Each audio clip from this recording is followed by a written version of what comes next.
In 1930, the world's most famous physicist, Albert Einstein, is met by adoring crowds in New York.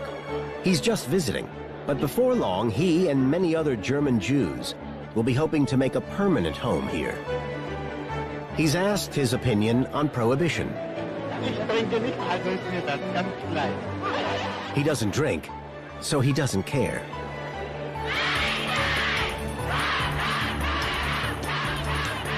In California, he's greeted by excited cheerleaders.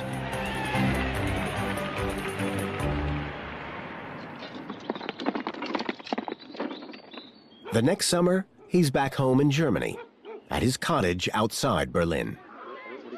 Einstein, seen here in pajamas with wife Elsa, fears his days in his beloved homeland are numbered. In 1933, Einstein renounces his German citizenship. He seeks sanctuary in America.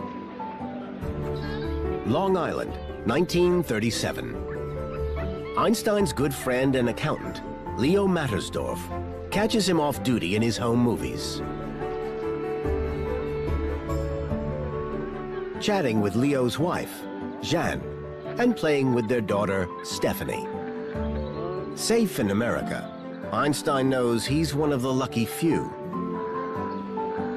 I am almost ashamed to be living in such peace, while all the rest struggle, he writes.